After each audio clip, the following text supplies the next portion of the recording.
Good evening, ladies and gentlemen, and welcome to another edition of NOLA Theater Talk. My name is Alan Smason, and we want to welcome you again. Those of you who have missed seeing us, we have missed being here with you as well, but we're glad to be back. Our broadcasts are seen regularly or irregularly sometimes on the NOLA Theater Folk Facebook group, on the theatercriticism.com's Facebook page, which is used for support in social media, not the theatercriticism.com website. But I founded that website, so that's why I'm able to do that. And also on my own YouTube channel. If you're able to just check it out, just go to either Alan Smason, look up the name, or Music Lovers 169, and all of that will become available to you. Tonight, we are very pleased on Martin Luther King Jr. Day to talk a little bit about Black theater, the state of Black theater, where we are, and we'll be talking about an upcoming production that's going to be featured at the Jefferson Performing Arts Council. Center, the JPAC, and it's presented by the JPAS, which is the Jefferson Performing Arts Society. And we're going to be talking with our director, who is most noted, is Tommye Myrick. We also are going to be talking with another director, Anthony Bean. We hope to have him on a little bit later. But I'm going to actually start off with someone who is not necessarily connected with theater at large, although he has been in the theater and actually has been in radio and television, and recently was reelected to a councilmanic seat for the New Orleans City Council. Of course, I'm talking about the Honorable Oliver Thomas, and I'd like to bring our councilman in right now. And again, Councilman, I appreciate your being with us tonight. Again, I'm not far off the mark. I mean, I guess that being in politics is sort of theater. I don't want to say theater of the sir, but sort of public theater in a way, because you were on stage all the time, aren't you? Well, Alan, first of all, thank you, man. You have some great guests.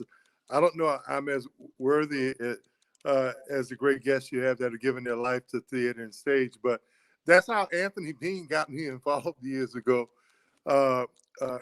Initially, early on, he said, "Hey, man, I want to start this Anthony Bean Community Theater." And I said, "Hey, man, Anthony, I don't know anything about acting or theater." He said, "You're a politician, as all y'all know." He said, "Maybe if you can come work with us, I can teach you how to act, and we can do some really good productions." So that was his way of challenging me. But yeah, I mean, the state of Black theater is nationally, the state of Black people is drama, man. It's still trying to survive the challenging issues from voting rights to economic disparity. And I tell folk, Alan, all the time, I think the artisans make sense of life. What Tommye does, what Anthony does, and the rest of the folk, no matter what theater troupe you're part of or what culture, I think it's the artisans who are going to determine at the end of the day how sane we are, and whether we really progress together as humanity. I know they're going to challenge us to that. So for me, it's been a blessing, man, to be involved with theater, to, like Anthony says, learn how to act and be part of productions. Well, speaking of Anthony is now on the scene with us as well. I was sneaking a drink, but you guys, I know Oliver don't drink, so. Well, but I put together a health drink, man. Oh, that it looks healthy. What's first name healthy too? Is it last name delicious? Kale and carrot juice, Anthony, with honey, and spinach, and all blended up, man. This is delicious. And Anthony, you'll appreciate this now. Everybody knows we're now in the carnival season. And the drink that Rex toasts with officially at their gatherings, like at Antoine's and places like that, is Ohen, and they actually have the Lejeune Ohen, and I made a Lejeune Ohen cocktail, which has 2 dashes of Peychaud bitters and 2 sugar cubes, and it's stirred, not shaken, and then strained into a glass, and it comes out very pretty pink. It looks almost like a Cosmo, but it's not. Much heavier. It's more like a licorice taste. Yeah. So what's center at the bottom? Is that ice cubes or? That's actually sugar. At the bottom is the sugar. So Okay. I'm going to have to mix that up a little bit better. Anyway, the point of your being here, though, was not to talk necessarily about the drinks, although we're glad. I know you brought something too, didn't you, Anthony? You have something. It's water, at least, right? With a drink? Yeah. Yes. All right. Okay. So whatever it is, what is it? Is it something? It's a fruit punch, and my student could be watching. So it's a fruit punch, and Fruit punch is good. grown folk. So the point is, though, that we're talking today, in honor of the Reverend Martin Luther King. We wanted to talk a little bit about where we are as far as theater goes, and I want to bring Tommye in just a second or two. But since you did get Oliver involved in theater, he did have a run at your theater when you were back on Carrollton. I think it was twice, wasn't it, that you ran that show? Was it more than that? Well, he was in several productions, but twice about his life. Yeah. Yes, and it was all about your life as a politician, and of course, the things that befell you in your experience. And I know you did very well with that. I mean, we sold out 13 straight nights, one turned of the away big shows. That's over 1,200 yeah. people, and now, man, and it was and I'll tell you, funny, we had a moment when we were doing that production. There were two things that Anthony actually challenged me. He said, "Man, can you leave?" I think I know. Yeah, I'm gonna tell her. I'm gonna tell her. Anthony. I'm gonna tell her. Anthony would write me and ask me if I would want to, when I was, on vacation. He would ask me if I considered using my life as a tool for others, and I was like avoiding him, man. I was like, "Why? No way!" And then ultimately, I came back, and now he asked me the ultimate question. He said, "So you can only lead when things are going well. Yeah. How about doing this production to help other people who may have been knocked down, and how they get up, and how to get up with their life?" And of course, Anthony is that kind of person that can kind of challenge your whole being. And we agreed to do it. We had some great actors and actresses: Will Williams, Gwen Foxworth, Harold Evans, wow, and so many others. Gil Glapion. So many others whose names don't come to mind. But it was a teaching tool that I've used ever since, to know that just because something bad happens in your life. Oh, yes. Can I just say one thing about that? Can you maybe think about it in this way? Those productions were the first part of your comeback on the political trail. I had no clue. I swear to God. It's crazy. But, I tell young folk all the time, you never know who's watching. Yeah. And there are people who have an interest in your life and where they think it can be what you should do. And sometimes if you would just submit. And Anthony has always been the visionary. And as I look at it today, there's no way I would be successful now. And since then, I produce on Thursday nights, New Orleans Night Watch. I'm one of the consulting producers there. I just resigned from my contract to produce Cold Case New Orleans with Dick Wolf and Tom Thayer, because it was conflicted with what I'm doing in the city council, working on some unscripted stuff. And there's no way I'd be where I am right now had it not been for Black theater. Right. Well, let me bring in the other director we have tonight. And again, everybody knows Tommye Myrick. Tommye is a great director. Done many different productions, and she's going to be performing as a director again with a JPS production of Fly, which we'll be talking about for Black History Month. But Tommye, welcome to the show. We wanted to give you an opportunity to come in. I didn't want to make this a male-only sport because you're the lone lady in our room tonight. We have 3 other actors who are going to be coming in, but they're all male as well. So they don't have enough of us to compete with Tommye. You'd have to have a whole lot more. So again, what they were saying about theater, I'd like to kind of get an idea from you prior to getting into the show specifically. Are we at a good spot? I mean, this has been a pandemic that has been an equal opportunity destroyer of theater.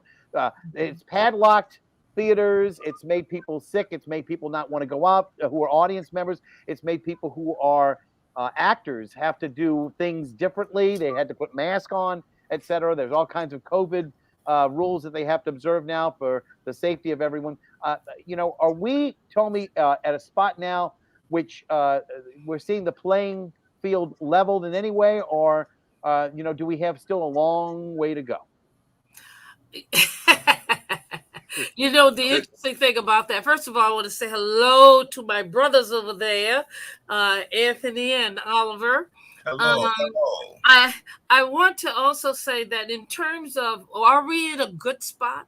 I think it all depends whether or not you're dealing with theater from a political standpoint or whether or not you're dealing with theater from this whole epidemic standpoint. From the epidemic, I don't know if we're in a good spot. I will say this. I told a young actor the other day, I said, darling, look, this is the new normal. Understand this. This is the new normal. So either you have to decide whether or not you're going to continue to pursue your life's dream as an actor or a producer or someone in theater, or whether or not you're just going to sit back and say, I'm going to wait for this to pass. It's not going to pass. This is it. Like pneumonia, like the measles, like the mumps, we just got to get used to it. Theatrically, however, for those of us who are in theater and have been in theater for a long time, I think that this is our life. We are storytellers. And if you're an African American, we are more than storytellers. We are the keepers of the legacy of who we are here in this country. My start came from Free Southern Theater, and Free Southern Theater grew out of a political movement. And so therefore, everything that I've done over the years and continue to do will always be firmly rooted in the politics of this country as it relates to our existence as citizens of this country and of the world. Did I answer your question? Well, yeah, I think you did. I think you did. There is again, a situation that we're all experiencing, as I mentioned, though, the fact that so many people are out of theater, the fact that even Broadway trying to come back has been forced to shut down in fits and spurts. In other words, they opened up and then all of a sudden now they're having cancellations of performances and things of that sort because of Omicron. So, we're trying our best to come back. But there have been some changes in the town here in New Orleans. In specifics, we've had some artistic directors who had been there for a long time in their posts who have left. We've got a situation at Southern Rep where they no longer have a house where they would be a venue where they were performing their productions. Of course, as we all know, Aimee Hayes left them prior to the pandemic, but again, they've been sort of trying to find their way, as it were, and they've just now come back only at Thanksgiving time. Do they come back with a Thanksgiving play? And that was the first production they had done in more than approximately 2 years. I think they maybe had done something in January about 2 years ago. So it's very, very disheartening to see what was at one point the one major theater who was doing more new plays than anyone else. And new plays are the lifeblood of theater. That's something that we really strive for. So I guess what I'm trying to see is Tommye, you have never really had a venue, a brick and mortar place. You've always operated where you perform in different venues. Anthony, until recently, you had your own brick and mortar, and then over the last few years, you've had to find a way to produce elsewhere as well. Is it different for you now, Anthony, being not associated with a specific venue or? Well, I had to maintain my connection with the kids. A lot of my kids grew up in my program. So I had to stay, and it's funny you should ask, because I opened up a new studio. And I was going to get to that too. Go ahead, though. On Chapatula Street to keep these kids continuing their practice. We all are practitioners. I'm training them to be just that. I'm flirting with television now. So we're doing the teen show. We did 8 segments last year, and we're going to do 8 more segments this year. I took my house right after Hurricane Ida, and I had roof damage.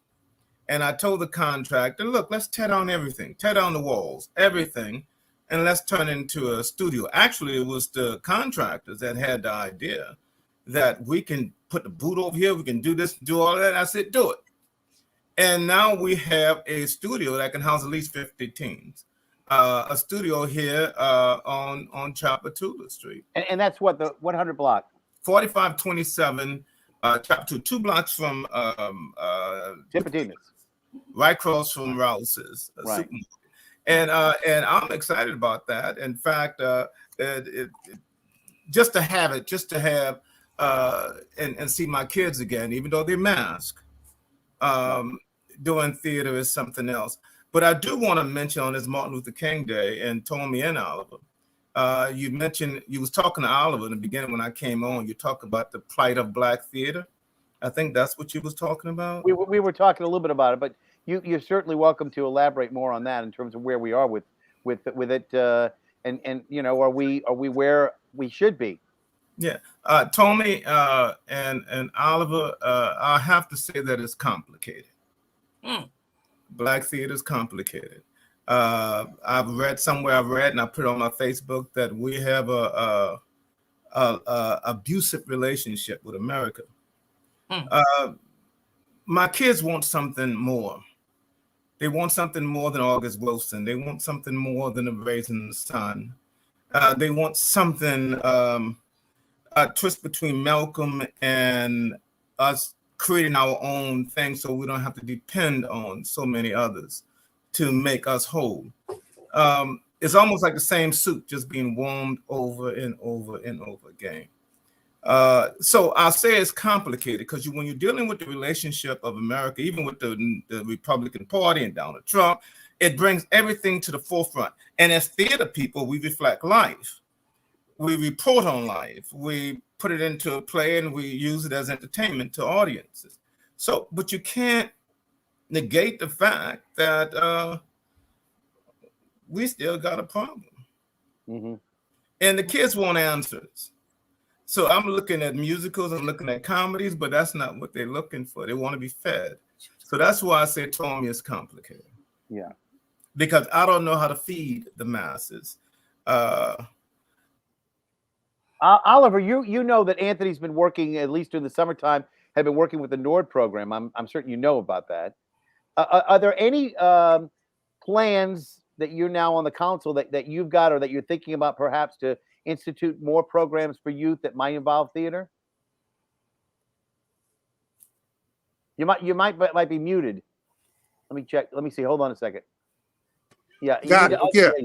I'm surely going to recommend it. All of the kids that I know, even if they don't wind up being Tony Award winners and Oscar Award winners, if they've been trained in theater, they're confident, they're well-spoken, they're creative, and they've overcome many of the issues, the deficiencies that they have.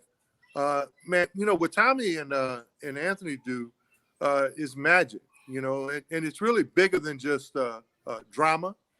It's bigger than just production. It's what they produce that adds to life. So I think that I think that community theater, and I think what Anthony and Tommye does, ought to be part of government.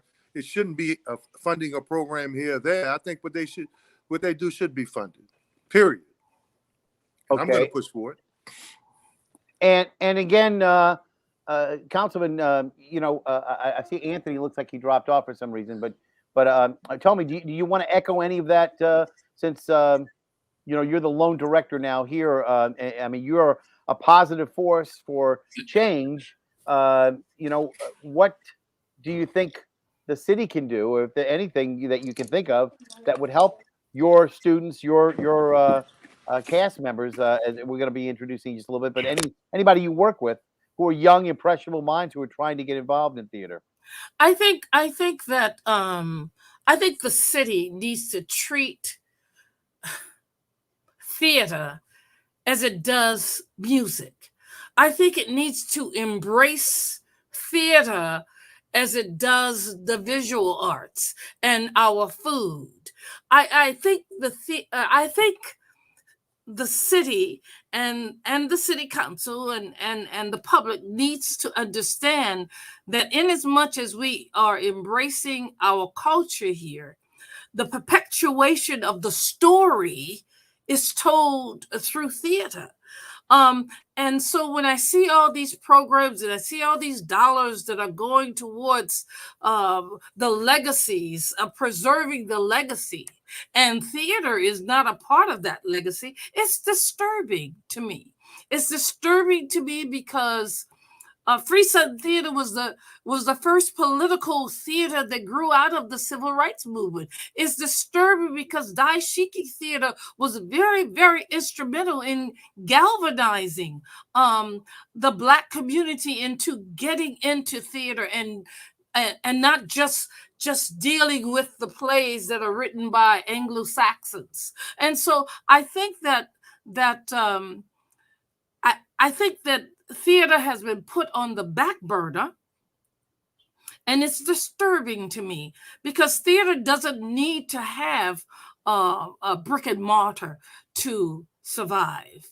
I mean, Voices is 28 years old, and we haven't missed a year except these past 2 years because of COVID. We haven't missed a year of production. But we travel around to the community, and you know, Alan, and you do too, Oliver, we have an audience. And I just don't think that the city understands the importance of the story that theater tells, not just African-American theater, but theater in and of itself. Put the dollars behind us as well. Right. Well, of course, the story that you're going to be telling in just a little bit for Black History Month for JPAS is going to be about the Tuskegee Airmen in a production called Fly. And we have 3 of your actors who are standing by. We want to talk to them. But I wanted to have Oliver just, and I know Anthony just got back in the room. I don't know. He went off, I guess, to take care of a little bit of something or other. Maybe he had to go see a man about a horse. I don't know. He went to put some vegetable juice in his drink. No, I was just about to say he went to refresh it. Yeah. no, the internet went out. So I'm sorry. I'm using my cell phone now. And Tommye just basically said that the city, needs to support theater in essence more than it has, and perhaps the councilman will take that to heart and perhaps help you and help her and help others who are trying to do theater in New Orleans, perhaps to get a little bit more recognition from the city. I think the artists and the actors, I tell folk, the people who write, paint, draw, build, construct, act, produce, engineer. I mean, I remember after Katrina, Anthony reached out to everybody with ABC Theater and says, "Hey, man, we got to come back and start doing shows." And so folk were like, "Yeah, but nobody's there." He said, "That's all right." He said, "So we represent life and bringing life back," and all of the actors started coming back. Tommye didn't wait for them to say the city had to be populated to start writing and producing. That's what they've done. So they were, they were here for us, no matter what. And I think it's time for not just government, but society in general. But the one thing I have learned being on the film side and working with a lot of those guys around the country, man, people are looking for stories. In Louisiana and New Orleans, we got the best stories in the world. Yeah. Most of the world's top film producers, they want to be here. We have some amazing people who are here.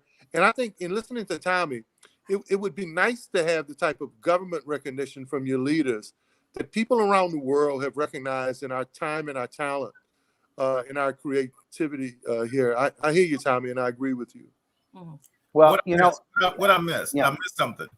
No, I think you're basically the councilman was talking about what he felt theater does for the community, and he believes, I believe, Anthony, not to put words in his mouth, that he's going to try to perhaps. Yeah, well, Anthony, I was saying that after Katrina, you encouraged all of us to come back, and we did some productions where they had 3 people in the audience, and you were like, "Hey, man, this theater. Is for the souls of the city." Right. And the shows went on. Well, anyway, we're going to have some actors come in, and Councilman, I want to give you an opportunity to do what you do and go take care of your other minions out there. But we wanted to thank you for being here because I want to get to those actors that Tommye's been working with. But anytime I can be of any assistance to you, I'm a lowly theater critic, editor and what have you. But I'm happy to have you on, and I was really pleased that Anthony was able to reach out. I certainly hope that we will see a new show based on your political comeback. I think that that's in the offing, huh? Well, I'll say it like this: art sustains the life. No art, no life. Thank you. All right, Anthony, thank you. Tommy, keep making art, baby. Appreciate y'all. I love y'all. All right. Thank you. Take care, Oliver. Councilman Oliver Thomas. Thank you, ladies and gentlemen. We're now gonna let's move into the realm about Fly. And Anthony, are you familiar with this play? Have you seen it before? I'm familiar with it. Yes. Yeah. And so basically, the whole story of the Tuskegee Airmen, and I don't want to put words in the director's mouth, but the Tuskegee Airmen were the very first black men allowed to fly as pilots. And that happened during World War II, and they had to prove themselves, and they had to deal with a great deal of adversity, a great deal of discrimination, even while they were in the service. And I think that the play probably addresses that. I have not seen the play, and maybe Tommye, you can fill in those blanks. Am I off the mark? Am I close? What? No. You're on the mark. What a story. As a matter of fact, we lost another Tuskegee Airman yesterday who was 103. And so there aren't that many left, but they were the first African-American pilots trained for military war battles. And during World War II. And of course, this is in 1942, 43, 44. And even though they were recruited as an experiment. It was an experiment designed to fail. But Really? it did not But it fail didn't. at all. As a matter of fact, I know that there was a little bit of propaganda, maybe you might say, that they had people who were saying that they never lost a plane in the convoys that they flew, et cetera. And of course, that proved to be false information. But it was, I think, in keeping with the spirit of trying to pump up what they were doing and to make their efforts seem larger than life, I guess. We never want to tell a lie or tell a falsehood, but I think it was done. If you can say a lie was said for a good reason, it might have been that they were trying to. I wouldn't say that it was a lie. There's a difference between the difference between, let's say, the red tails and when they merged. Tuskegee Airmen were a variety of, they all came and were trained in Tuskegee, but there were different types of units. And this particular unit, which was the 333rd, they never lost a bomber. But then when they joined with others, of course, but they also lost their lives as well. And this was most important. So I don't think it's hype. I wouldn't even say that it's hype. It's or pumping up something to make it larger than life. It was larger than life. It was larger than life that black men would volunteer for the service and then have to fight just to prove that they were worthy of being an American pilot, and then to still come home and sit on the back of the bus. That's not larger than life. That was life. That was life. And so I just want to deal with the words that we use when we describe the efforts that these men and the sacrifice that these men made for the liberties of this country. I don't have an answer for that. Is there something else I can help with? My Siri. All right. For the liberties of this country. So okay, well let me bring your actors in. First off, we have Jamez Alexander. Welcome, Jamez. I appreciate you being here. We have Michael Forrest. Michael, welcome to the show. Thank you. And then we have Donald Jones. Hello, Donald. How are you? Hello, I'm good. All right. So we have our three. Yes, Alan, sir. Good talking, everybody. Tommye, you are welcome. You're welcome to come on anytime you need. And again, tell me before these young men come on. Tell me again, what is the address of your new rehearsal place? 4527 Chapatula Street. Yes, Actors Studio. So, all right. so Thank good. you, Anthony. Hey, All can right. I come on the show Happy too? Mardi Gras. All right. Same here. Thank you. Okay. Thank you. Okay. All right. All right. So, moving on, I just really want everybody to know I'm appreciative that they were patient. It's not often that we have a city councilman in, and again, Anthony came in, and we were glad to have him as well.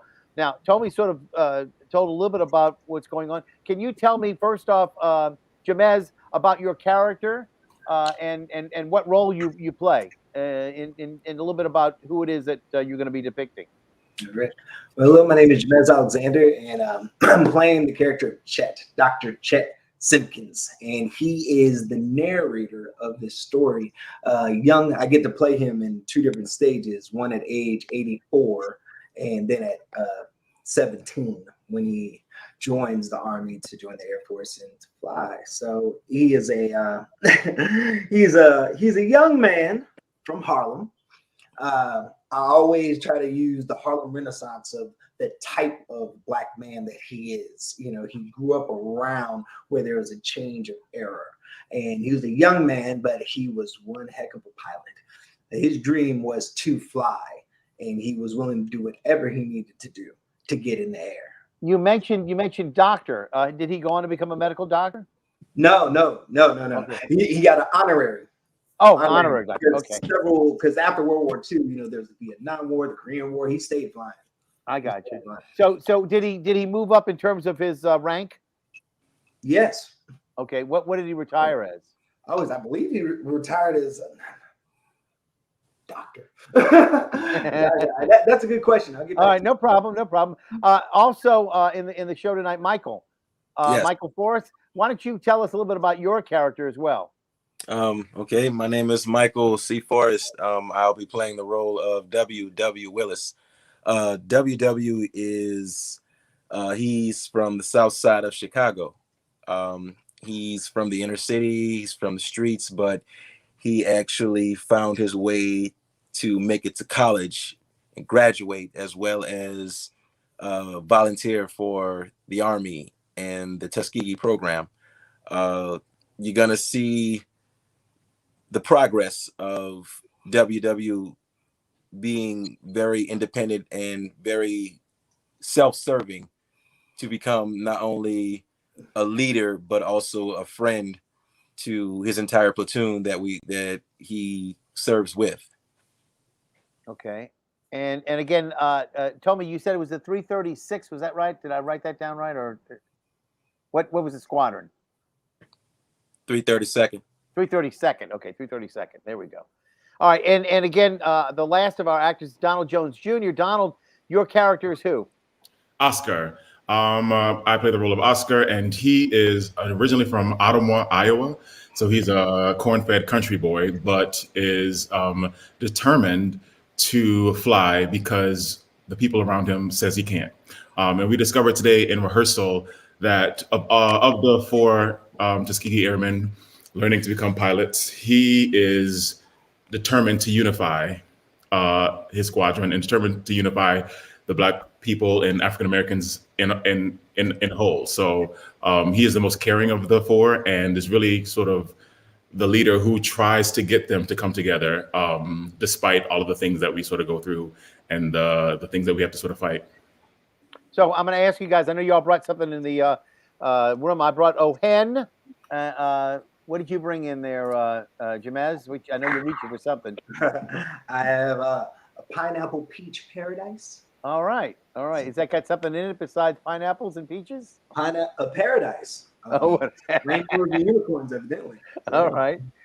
Donald, what did you bring? I just have a glass of a red wine here. That's good. Any particular variety or no? It's a blend. I like Okay. it all. All right. And Michael, we don't want to leave you out of the equation here. What did you bring? Oh, I am so Crown Royal on ice. All right. Very good. That's So- a lot of- that's a lot of- Yeah, we're all enjoying a little bit of a cocktail, and I appreciate Well, everybody. so being no here one asked what I was drinking. tonight. Uh-oh. What are you drinking? Ladies first should have. It's my shame. What do you have with you? I am drinking ginger root tea. Ginger root tea. Now this is like a root beer, or Root. okay? No, So this is this is like ginger beer, then maybe. ginger root T is the healer of everything. And it goes all the way back to African roots and rhythms and recipes. But that's what I'm drinking. I used to make sarsaparilla tea or whatever out of the little, whatever you call that. I'd go out camping and I would clean off the roots and I would boil it. And I found out later on that it was a diuretic, not exactly what you want to have on a camping trip. Let's move on from that. No, let's see. No, we can't move on from that. We have to so hard. I will hear that story. So guys, what is it like to be in rehearsal with this director? She puts you through your paces, does she not? For sure. But you all seem to be learning, because you said today, I think, Donald, you said that today you learned about your character a little bit, something that you didn't know before. Yeah, I mean, every day I think we learn something about each of our characters. We learn something about each of ourselves personally. And the room is definitely a tough room at times because we're dealing with a tough subject matter. We're telling a really beautiful story, but a hard to take in story at some points. But, from day one, Tommye, Miss T was like, this show is not finished until the last performance. Like, there should be discoveries that happen for this production and for us as actors and as people from the moment we started rehearsal to the closing of the last performance. So I think we're going to be making discoveries with this show and with ourselves from now until, even after the show closes, probably. Like, thinking back, that moment in that show when we had this conversation, like it's that important of a show. And I think as a cast together, we have really come together to understand the work that we have to do. Jamez, as a narrator, I guess you probably have a little bit more to say than most of the other actors. I'm thinking. You said you age, et cetera. You're different times that we see you. So I guess I'd have to ask: is there one point in the play which to you is more poignant than anything else that the narrator says that he feels that perhaps it was an unwinnable situation for him, or something that he had to encounter that he couldn't actually overcome? Yes, it's something that's tragic, that is unfortunate, that many veterans had to deal with, which is losing a fellow soldier, a fellow brother in war, and having to move forward in that is something that Chet really has to deal with. It changes him a little bit. Yeah, I'd imagine that we all experienced that in the Band of Brothers movies and things of that sort. The Saving Private Ryan and those situations where the soldiers really do band together as brothers, and to see them lose someone means a lot to them after, especially they've been out in the field for so long. Tell me, being a woman, were there any challenges to doing a play that's all men? No, not at all. None. Zippo. Simply because of their maleness, and does not change the method of this play. I've also directed a soldier story, which is also an all-male cast. Right.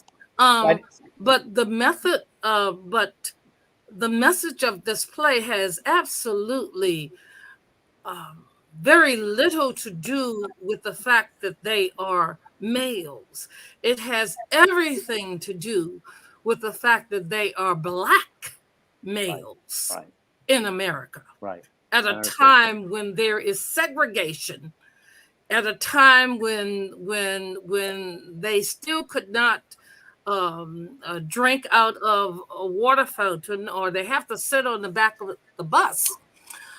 At that time, they still galvanized themselves and found the courage to fight for freedom and fight for freedoms of others across the world who they didn't even know, hoping that when they return, those same freedoms would be given to them. And of course, we know that that's a different story.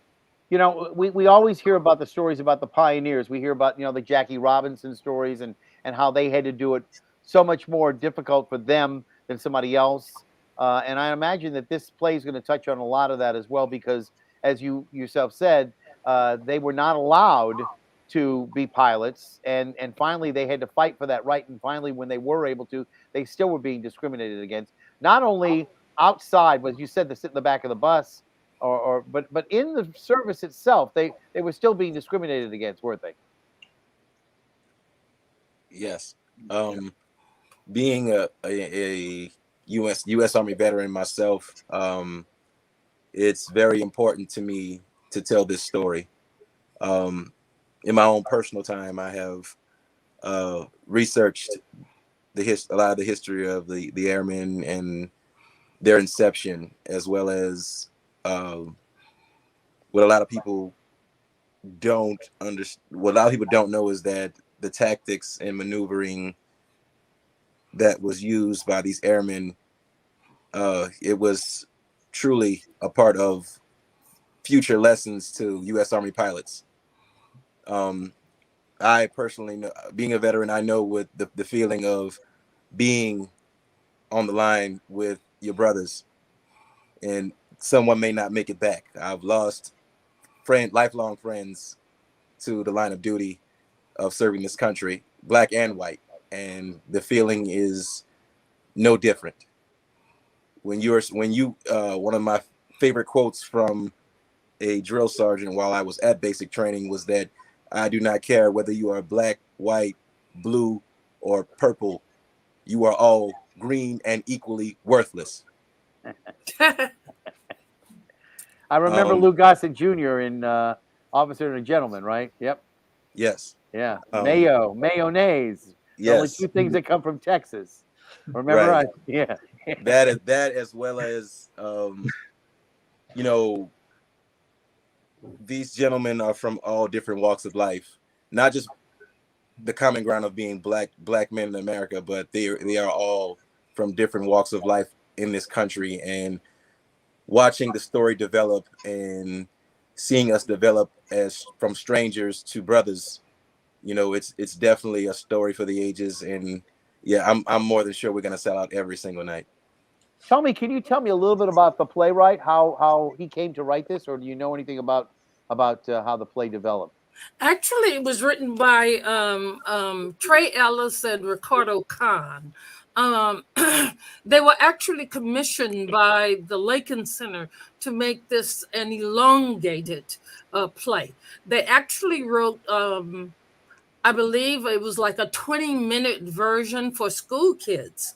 And then once it was seen and became very popular on the East Coast, the Lincoln Center commissioned them to make it a longer drama. And so now it is a 90-minute, no intermission. It is a 90-minute jam-packed production that deals with these four men. I do want to say something though, that Jamez's character, he is not a narrator. The story is being told through his eyes. To say narration is to lessen the importance of the role, number one, but also to tell the story as a person looking in. That's not it. This man is an elder who is beginning to relive and retell his story of his fellow comrades at a time in America when it was very, very difficult, as it is now, to be a U.S. serviceman, definitely a black one. So he's not a narrator, but I also want to say something about Donald. Donald is also our choreographer. And so he serves, he has two hats. And initially, he was just going to be the choreographer. And then he was going to be the griot, which is another character we need to talk about. But he was going to be the griot. But then he said to me, Miss T, I can act.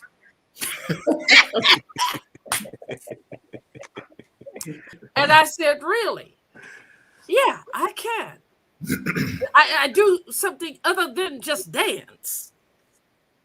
And so I remember him coming to my home and I said, okay, so let me see you read it. And I was blown away. Fantastic. and that was it. But I'm blown away by all of these young men. Yeah. Not just the 4 Tuskegee Airmen, but also the white officers and the Right. white men who are in this play. I am blown away at their commitment to this. I mean, we rehearsed 5 days a week, but last week one of them said, "Listen, I think we need to get together again. I think we need to get together on Friday and let's just work." Without me, of course. And they did for 4 hours. Wow. Okay. And today they did again for 5 hours. So there is a commitment here, but most importantly, I don't think the commitment is to them is to give an excellent performance. Their commitment is to honor the Tuskegee Airmen and to do justice to them. And I think that's why they are working so very, very hard at making this show a reality. Well, it's only the fact that this is going to be near Mardi Gras, that this show is not going to probably be extended for another 2 weeks, I would think, because I think you could have probably sold another 2 weeks worth of tickets. But unfortunately, the reality being what it is, everybody knows once the parades start rolling on the streets, whether it be in Metairie or New Orleans, it's very difficult to get an audience to sit themselves inside a theater. And then this being the first Mardi Gras in 2 years, that's even more difficult. But let me just say this. Yeah. It's Jefferson Performing Arts Center, February 4th through February 13th. And those dates were specifically picked. Of course, we do have the possibility of one holdover, possibly, but we do offer school performances as well. Now, if there's somebody out there who's not got anything lined up already for their Black History Month observance, would they be able to contact you, or they would be able to contact? Oh, don't contact me. JPAS? Yes, please. Okay. So 885-2000 is the number for JPAS. 885-2000. And for group tickets as well, because schools are coming and different organizations are trying to get group tickets. And if there's a group ticket holders also get a sizable discount. So I think you should call that number and investigate that. Okay. Alan, an important part about this is when you think about MLK Day, Martin Luther King holiday, and you think about the civil rights struggle, it should not be wasted on the fact that people should understand that much of the civil rights movement really got started by the veterans who returned home from World War II. After making such sacrifices, they simply refused to sit on the back of the bus. They simply refused to not have equal voting rights. And they galvanized themselves, and they petitioned, and they marched, and they started going deep into the community to make it known. So when you look at the modern civil rights movement as we know it, most people think beginning with with Rosa Parks sitting on the bus and Martin Luther King also being involved, know that they got their courage, their motivation came from those veterans who returned home. Yeah, no. And again, we're talking about theater. Tonight I'm wearing, I don't know if you can see this is my Star Trek tie that I've got, and the one at the very top is Nichols, of course, who was, one of the first Black actresses on TV, who had a starring role in Star Trek. And again, I thought it was appropriate to put her on tonight because, a lot of these people who are pioneers, like the program Julia, those were the sorts of times when America got to actually see actors of color for the first time. And those people who are the pioneers, the people like the Tuskegee Airmen, they have to take those first brave steps and counter whatever pressure they're against, or whatever. There's anybody who's not necessarily in their camp who's pushing back, that they have to be able to push that much harder. And again, I hope that all of you, are able to carry this job of informing the public who come, the audience, about the Tuskegee Airmen. I wondered if I may, just because I know you all are learning your characters, if there's one special thing about your character that's in the script that you learned, that each of you can share, that would be something you could tell us as a character, speaking to the public right now, and letting them know why we should come, we should care as actors. I'm going to start with Jamez. Go ahead. You say you wanted Chet. All right, I'm gonna talk to all y'all real quick. We'll let you know that we need to see you on February 4th through the 13th. If you want to see a story about life, about perseverance, and something that could make your heart sing, you need to come see Fly. You won't be disappointed. Y'all be good now. Okay. Donald, do we want to follow that up? I'm sure you've got something you want to impart. Doesn't have to be in character, but maybe about your character. Sure. So even though Oscar is a no-nonsense race man, and he takes unifying Black people very seriously, he loves to dance, and he loves to move, and he moves with intention, and he also leads the rest of his fellow comrades in a step routine. And we rehearsed it today and yesterday, and we'll be rehearsing it a lot more often. But the connectedness that I feel in those moments when we are stepping after a night out is kind of the most important part of the show for me, because I feel like in that moment, we're most connected both physically and emotionally. And I think in that moment, for us to find that connection in those step routines and in that physical movement is what allows us to be sort of together in our separateness in the planes. So I think it's a really, really awesome moment in the show for us to sort of come collected, and then for us to find our family later on when we're in the skies. And Michael, let's ask you for anything you wanted to mention about your character that we might not know prior to coming, that will make us want to see your show. My character W. Willis, he's what we Army veterans would call a blue Falcon. And what I mean by that is that, as I said earlier, he's very much an individual, but his time in service with these other fine Tuskegee Airmen are going to mold him not only as a leader, but also a friend. Mm-hmm. Okay.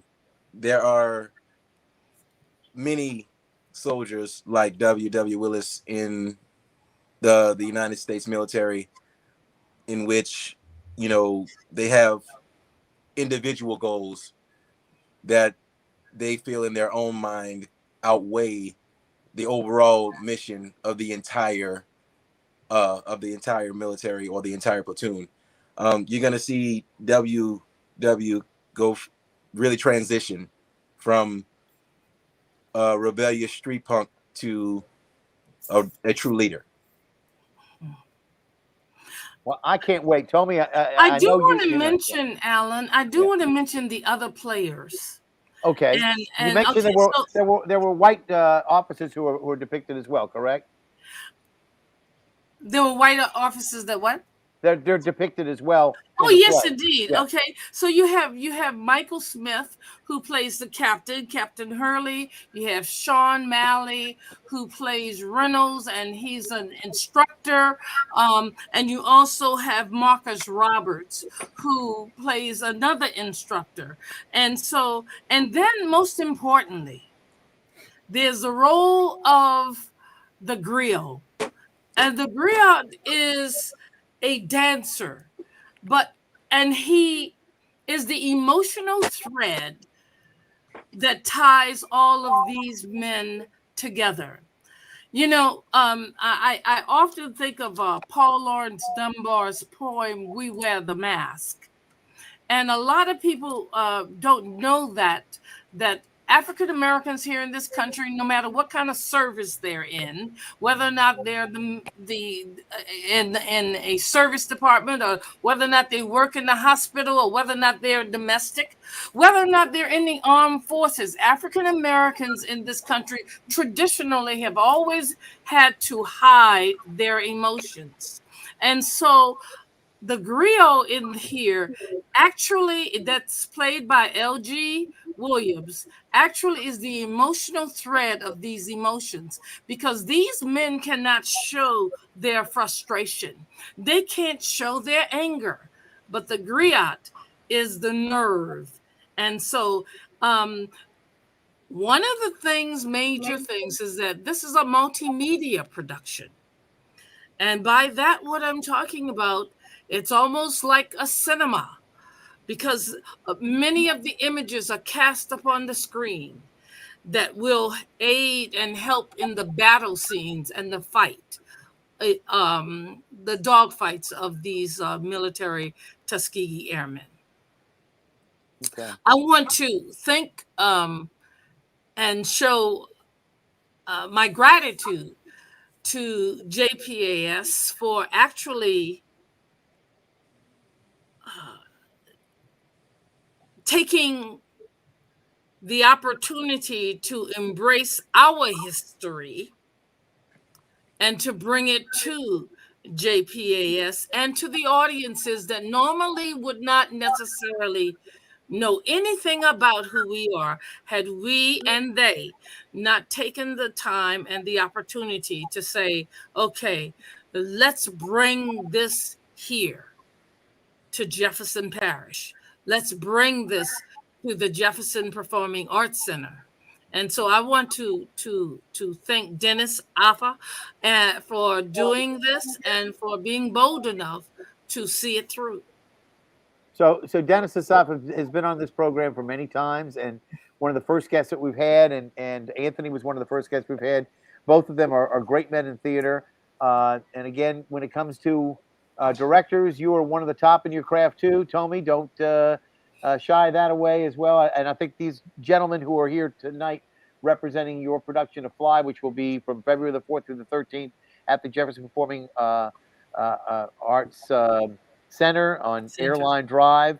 Please take with what you've seen tonight the great respect that they have for you as a director, and also the fact that they are learning from you, from your hand, as it were, as a director, to help them fly their craft even more better than they ever could without that kind of direction. So, I know that Donald, you probably could dance well enough without her, but as you said, you're an actor, and she's giving you probably a couple of props here and there about how to do it better, right?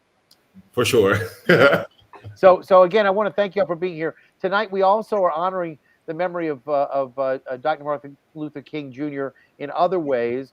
We try to talk about theater on this show, but we also have coming up Courtney Bryan. Those of you who do not know, Courtney Bryan is a Tulane University music professor. She is actually the Albert and Linda Mintz Professor of Music at Tulane University, a native of New Orleans who has returned back to New Orleans as an associate professor at Tulane, and who has written a piece inspired by the riots in Ferguson, and later, of course, further, unfortunately, amplified during the protests after the George Floyd murder. And so all of that is going to be sort of seen and heard on the Orpheum stage on Thursday night as part of the Louisiana Philharmonic Orchestra. We're going to be having the talk that we recorded earlier, because Professor Bryan was actually in California earlier and was en route tonight and could not be with us to join us. I know that she would have loved to have heard what you all had to say, and what Anthony had to say, what Oliver had to say earlier. So again, we're going to play that in its entirety, but I want to thank you all for being here tonight, and I want to wish everybody great success, as we say, break legs, and again, perhaps there'll be more people who will be exposed to this than ever before, and that they'll learn something from history, because this is not Black history. This is American history. Let me And- say one thing before we close out. And I'll say it real fast. Yeah. In the lobby of JPAS will be a photographic exhibit called Souls of Valor. And that will be an exhibit that depicts the many servicemen and Tuskegee Airmen, as well as men and women African American who served during World War II. That is very important to know. And I know you're going to have some talkbacks and things of that sort too, aren't you? Yes, we are. Yeah, we are.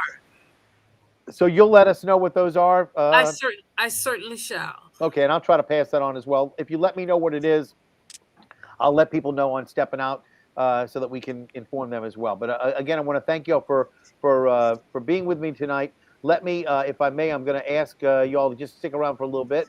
And I'm going to, usually I can share these videos out. Since it's such a long video, I may have to say good night to all of you first and then bring the video up. I think that may be the best way, because if you're stuck here, I may not be able to get rid of you readily. You know, you may have to be stuck here for the remainder of the show. So I think that you all are doing a great job. Let me just say good night to Donald. Again, thank you for being here. Michael, thank you for being here. Jamez, thank you for being here. And Tommye, as always, a pleasure to be with you. Let me go ahead and let everybody know that we're going to now go to the pre-recorded portion of our program with Courtney Bryan. And I'm going to ask everybody just to please bear with us while I pull up the file and make certain that you all get the chance to see this very interesting program. Again, Courtney Bryan, and I hope that everybody will stick around for the remainder of the show. Welcome back, ladies and gentlemen, and want to thank you all for being in attendance tonight. We are having a little bit of a departure. The fact is that we do cover from time to time items that are not necessarily theater related, but they may have a vague connection to theater.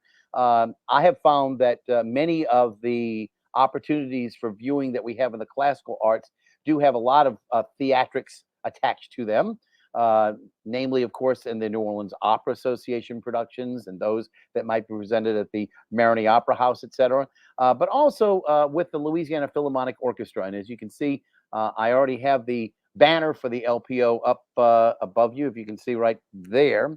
But the point is that we are going to talk tonight about a special concert that's going to be held as part of the Louisiana Philharmonic Orchestra's regular season. And we have a guest tonight who is the Albert and Linda Mintz Professor of Music at Tulane University. And I'd like to bring her in at this time and introduce you all to Courtney Bryan. Courtney, welcome to the show. Again, NOLA Theater Talk. And those of you who do not know Courtney is a very talented professor of music. You have a specialty of any sort, or that you... Yeah, it's jazz studies, which is going to be become called Black American Music Studies. Okay, and you're a composer. Yes, yeah, and I know that you had actually been to Oberlin for your undergraduate. Was that where you did graduate studies too, or did you do that elsewhere? I did graduate studies. I did a master's. I got my undergrad at Oberlin. I got a master's in performance at Rutgers, and then I got a doctorate in composition at Columbia University. Well-rounded education there. And New Orleans is now your home? Yeah, so I actually grew up in New Orleans. I grew up in New Orleans East. And when I began teaching at Tulane University, that brought me back home. So it was a nice full circle.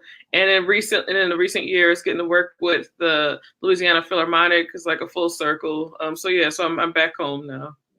So tell me, before we get into the piece that they're going to do, which we're going to talk about, Sanctum, but before we get into that, tell me a little bit about your musical background here in New Orleans that led you to Oberlin. Obviously, what were some of your musical influences here, and did you get a chance, obviously, being exposed to the classical music? I know you said jazz was what your specialty or your concentration has been in, but what were some of your musical influences here, and tell me a little bit about your past experiences with the LPO, or maybe even as far back as the New Orleans Symphony Orchestra, but I don't think you're that old. Yeah, so I mean, Growing up in New Orleans is definitely very important to how I approach music. And I had so many different influences and so many great teachers. So I'll say my earliest memory are my experiences in my church, St. Luke's Episcopal Church. So I grew up going there. And actually another full circle is since the pandemic, I've been back to playing music for a church as a church musician. So I grew up there, and that had a big impact on the music that I'm into, which had a mix of the Anglican traditional hymns. We would do spirituals. We do a nice mix of styles. And then also I studied classical music since I was young. I had many great teachers, but some of them are Dean Curtis, and I studied piano for many years with Dr. Daniel Wildbacker. And I was very involved in the Piano Institute that would happen during the summer, sponsored by Musical Arts Society of New Orleans. So that was a big part of my growing up in New Orleans musically was working with Dr. Wildbacker and that Piano Institute. And another influence was when I got to high school, I went to NOLA, and I studied with Clyde Kerr Jr. Primarily, and that's when I started. And I studied jazz at NOLA, and I took part in all kinds. I've always been doing like a lot of different types of music, and I've always been involved in classical and jazz in particular. And also the Louis Satchmo Summer Armstrong Jazz Camp was my introduction to playing jazz, and that was early high school. So I went to that camp every year, and all the teachers there are big influences. So Kid Jordan, Kent Jordan, all the Jordans, and Alvin Baptiste. So yeah, there's a long list, but Roger Dickerson as well is a big influence on me. I studied with Roger Dickerson orchestration. I self-taught myself as a composer, but when I got to my senior year of high school, I started taking lessons with Roger Dickerson in orchestration, and then from there went to Oberlin and started studying composition formally. It seems like a pretty good background to start, but now, what would you play? Would you, when you were doing your compositions, piano or? Most of my early so I started when I was around 5 or so. Like as soon as I could get on the piano, I would create music, and I would memorize it. So I would create a piece, and I would just have it by memory, exactly like through composed music. And I wrote for piano primarily, and then as I had different friends, I started writing for them. So that's kind of how I learned to write for different instruments. And I always was studying music, like I was studying piano, and I was and I had a certain amount of theory background, like from studying in school. So I would write for friends, and that's how I learned how to write for other instruments. And another key moment for me as far as orchestration was in junior high. I was part of the marching band at McMain, and the teacher at that time, or the band leader at that time, was Desmian Barnes. And so he allowed me to write arrangements for the marching band. And so that was my first experience with writing for like a bunch of different instruments. So that was in junior high. So just a mix of teachers who were very open to me trying stuff, writing for friends. That's how I've learned how to write for different instruments initially. And you mentioned Clyde Kerr Jr. Did you get a chance to work at all with the great master Ellis Marsalis? I did, yes. I had the opportunity to work with Ellis Marsalis, which really another great impact on my music. I actually went to visit him when he was teaching at UNO.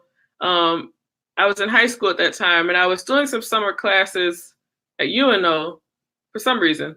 But anyway, I went to his office. So I don't even know what class I was taking in, but I went to his office and just wanted to introduce myself and talk to him. And so he had me play for him, and then he gave me an assignment, and I was to come back the next day. So he actually taught me like in an intensive 2 weeks, just out of the generosity of his spirit. And it really, those 2 weeks really affected how I think about harmony, how I think about listening to music. He really helped me helped me practice listening in a different way and approaching music. So yeah, those 2 weeks did a lot. And of course, over the years, like I consider him like a mentor, and I saw him even not long before he passed. I remember going to Snug Harbor and just admiring how he kept that, how he's just, I don't know, he's just such a major figure.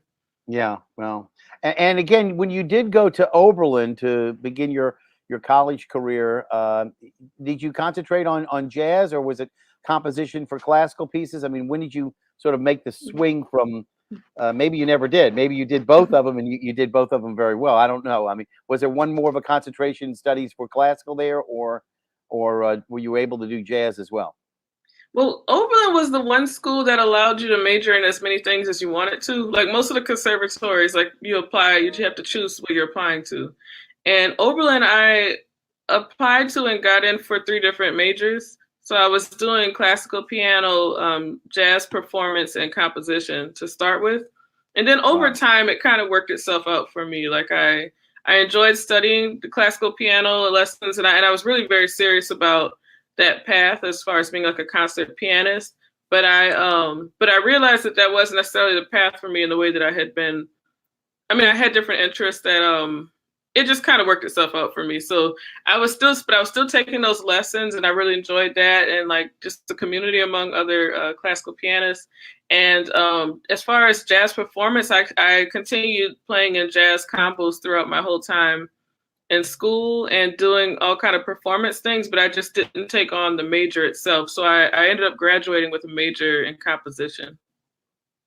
And again, you took it to Columbia for your, as you mentioned, for your doctorate, et cetera. So, fantastic opportunity to come back to New Orleans and be part of Tulane University's music faculty. And you've been there how long now? This is my 6th year. Okay, and you are the Albert and Linda Mintz Professor of Music at Tulane University. So they have an endowed chair that's there for the purpose of providing for, I assume, part of your salary is paid for by that, right? Yeah, it gives extra support for like a lot of the kind of work that I'm doing. So I really appreciate that. That's fantastic. And those are people who have been very involved, in the arts here. Also, as you probably know, at Tulane Summer Lyric at Tulane. They were very involved. So, again, we appreciate the fact that there are people out there who are philanthropists who provide for those kinds of opportunities for people like you who, can get value out of that. So, again, one of the reasons we basically came on tonight to talk with you on, what is essentially the observance of Martin Luther King Jr. Day, we wanted to talk about Sanctum, which is coming up. Sanctum, of course, is going to be presented at the Louisiana Philharmonic Orchestra's Thursday night, January 20th gathering at the Orpheum. That's 129 Roosevelt Way. They've, changed the name of the street. It used to be University Place, which is owing to the fact that Tulane University was back there a long time ago. But Sanctum is going to be, I think it's the first of the program that they're going to have that night, if I'm not mistaken. But can you tell me a little about Sanctum? When you came up with the idea of writing it, and it is such an unusual piece. I'd like you to tell me a little bit about the way in which you incorporated so many different elements. But first off, when did you start it? And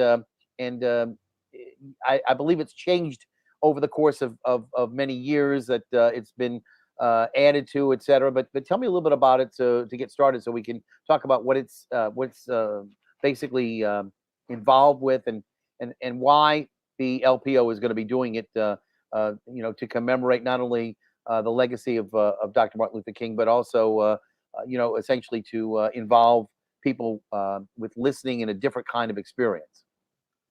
Sure. So Sanctum's a piece that's very special to me. It's several things for me. It was my first officially commissioned piece. And the way this came about, I was doing while I was studying at Columbia University with George Lewis, he was part of forming an institute along with American Composers Orchestra that was called Jazz Composers Orchestra Institute.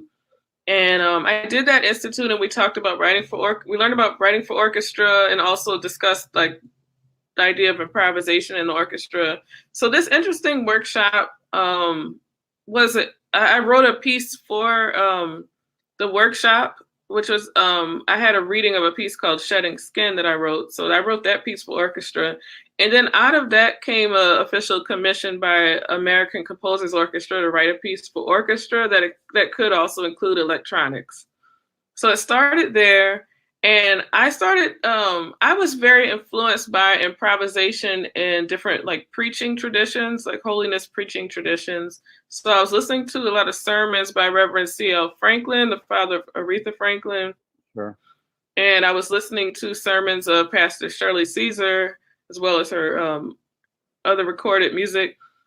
And I had my inspiration from that for the piece, but as that was happening, I was also paying attention to a lot of what was going on with police brutality around us, and really taking that in, especially through social media, just kind of one after another, these different incidents. And then in particular, I was affected by a woman named Marlene Pinnock, who a bystander filmed a cop beating her on the highway in Los Angeles. And she lived through this incident, and she was able to talk about it on the news, what happened and how she felt about seeing what happened to her for the first time on video. So that ended up becoming part of the piece. Like in these recordings I use, I mean, it's for orchestra and recorded sound. And also during this time, Mike Brown was killed in Ferguson, and the protests that were happening around that time, I ended up drawing from that as well. So then my piece went from like a kind of study of preaching styles to this piece about police brutality, and they really connected together. Like the sermons really helped me like process through the emotions of thinking about this issue of police brutality and often, you know, lack of justice in those cases.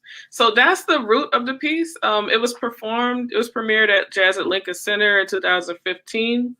And then since then, it's had a few other one other performance in a full version. But then the London Sinfonietta asked me a few years ago to write a chamber version of that. And so I did a chamber version of Sanctum, and that version has been performed at Oberlin and now will be performed with the LPO. So that's the background of it. Is it different? I want to say, is it difficult for you to take a large orchestra piece like that and scale it down to just a few? I don't know how many. Maybe 20 instruments. How many instruments do you have maximum? I think it's around that. It's around that number. So, I mean, it is its own challenge. Yeah, I mean, in other words, you have to eliminate a lot of the strings, I assume, and perhaps some of the brass or some of the other instrumentation that you might have. So yeah, to me it would be daunting, you know. But I guess you have that ear for the composition that you have to know how to scale it down. Yeah. Do you have a preference? Do you have a preference as to whether or not you like it better in a scaled back, as you said, chamber version, or do you like to hear it in the full richness of the symphony? I appreciate both. I was wondering, I mean, I felt very connected to the full version because, like you say, when you change something, it's like I was very connected to, you know, like each idea I put that was important to me. And then when you scale it back, you have to choose what's most important. You know, you take out some things.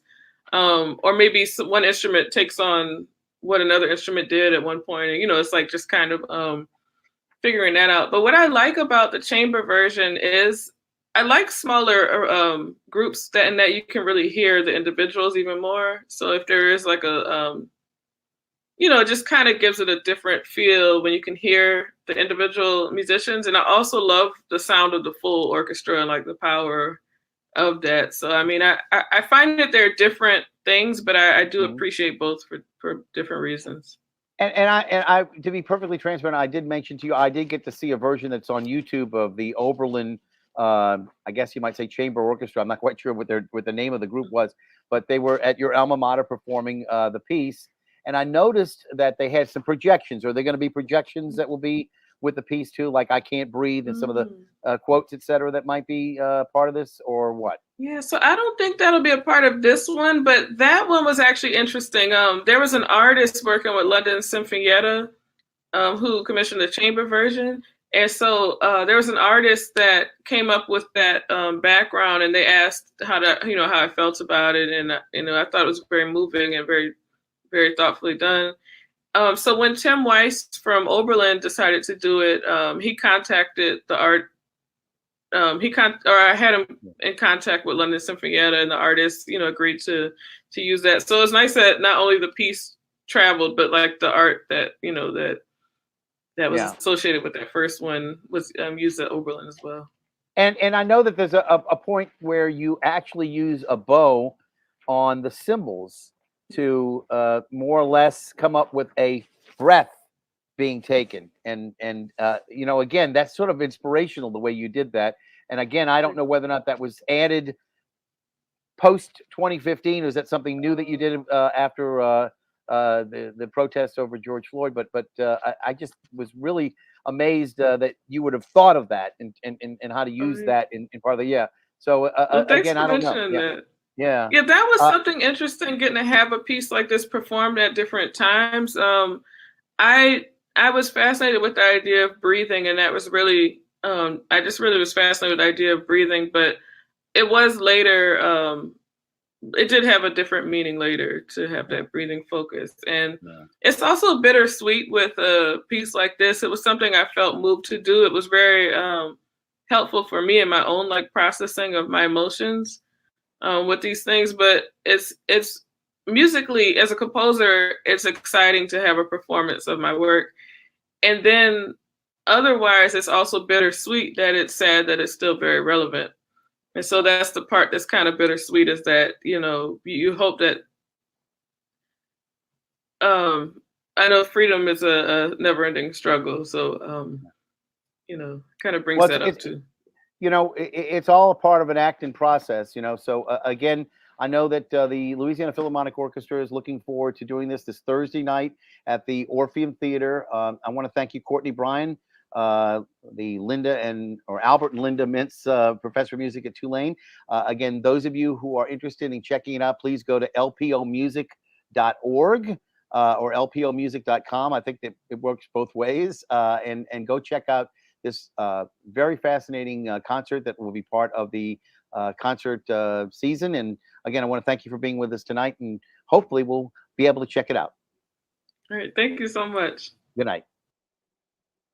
And that was recorded earlier. Again, wanted to thank Courtney Bryan for being my guest tonight. I didn't want to leave without putting up a comment that Amy Kirk DeVoyson had put up earlier, and I didn't get a chance to do it while we were talking to the other people, but we were talking about the Tuskegee Airmen, and she said that they were the first soldiers of the civil rights movement. Indeed, that might be just the case, Amy, and appreciate your comment.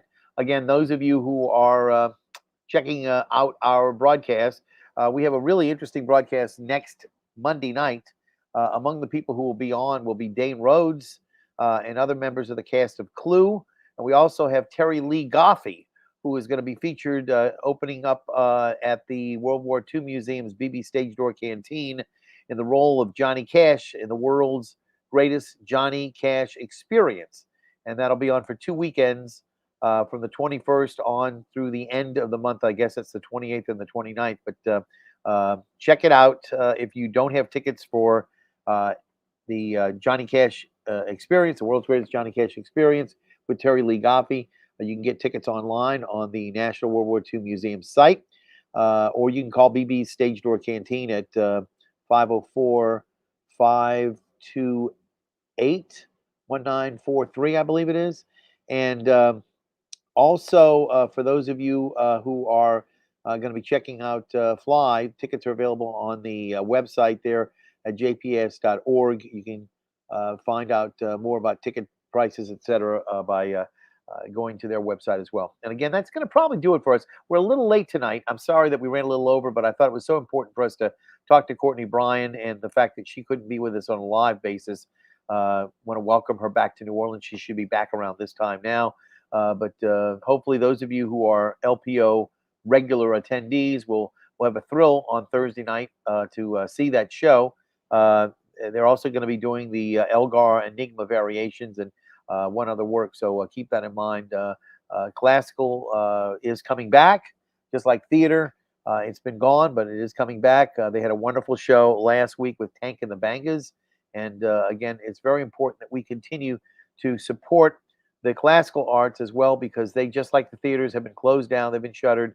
It's very important that we support them, that we go out, that we buy tickets, that we do what we can to involve ourselves in the arts. And so thank you all for being our guest tonight on the show. Again, we appreciate everything that you do by listening in to us, and hopefully I'll have some more words to talk about this on Stepping Out later on in the week, and perhaps on theatercriticism.com I'll have some more reviews to put up. So those of you who are with me tonight, thank you for being here, and again, I will, as always, see you at the theater.